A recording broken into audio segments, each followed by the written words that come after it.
नमस्कार आदाब, न्यू विदर्भ स्वदेशी न्यूजमध्ये आपले सर्वांचे स्वागत। खामगाव प्रतिनिधी अल्तमश खान यांची रिपोर्ट। आज दिनांक 14 जुलै 2026 रोजी मूक प्राण्यांसाठी पुन्हा धावली एकनिष्ठा गौसेवा रक्तसेवा फाउंडेशन। अपघातग्रस्त रोह्याला अन विजेच्या धक्क्याने जखमी माकडाच्या पिल्लाला मिळाले जीवदान। वनविभागाच्या सहकार्याने यशस्वी बचावकार्य।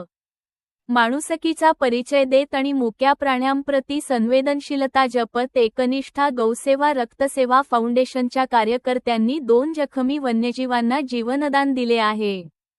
अपघातात गंभीर जखमी झालेला रोहा आणि विजेचा शॉक लागून जखमी झालेल्या माकडाच्या पिल्लावर वेळीच उपचार करून त्यांचे प्राण वाचवण्यात आले। या कार्याचे परिसरातून सर्वत्र कौतुक होत आहे। पहिली घटना नांदुरा अकोला महामार्गावरील जयपूर लांडे शिवारात घडली। काही दिवसांपूर्वी एका रोह्याला अज्ञात वाहनाने जोरदार धडक दिली होती। धडकेनंतर वाहनचालक घटनास्थळावरून पसार झाला। जखमी अवस्थेत पडलेल्या रोह्याची माहिती एकनिष्ठा फाउंडेशनचे कार्यकर्ते अनंता बढे यांनी तातडीने संस्थेच्या पदाधिकाऱ्यांना दिली। माहिती मिळताच सूरजभैया यादव आणि वनरक्षक निलेश धारपवार यांनी घटनास्थळी धाव घेतली। त्यांनी जखमी रोह्याला तातडीने उपचारासाठी नेले। डॉक्टरांकडून प्राथमिक उपचार केल्यानंतर रोह्याच्या प्रकृतीत सुधारणा झाली। त्यानंतर त्याला सुरक्षितपणे नैसर्गिक अधिवासात म्हणजेच जंगलात सोडण्यात आले। तर दुसरी घटना खामगाव तालुक्यातील गोंधनापूर येथे घडली।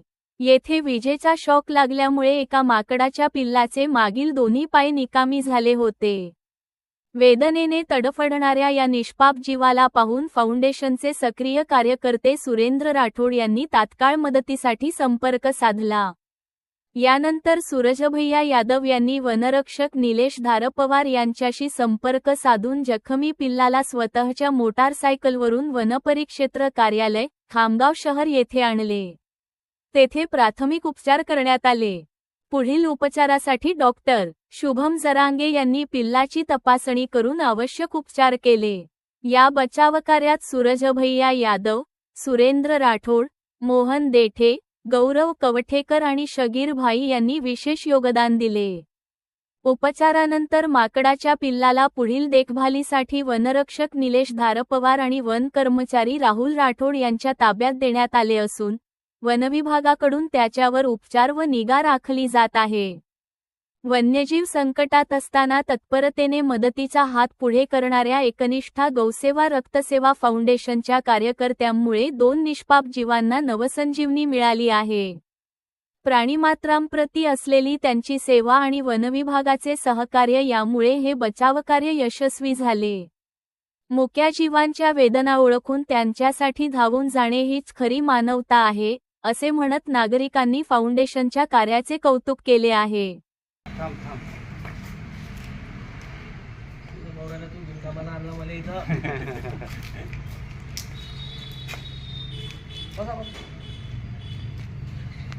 काय झालं?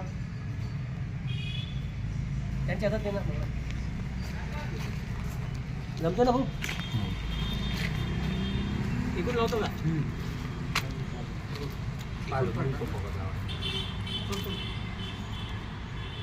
थांबणार रे बाळा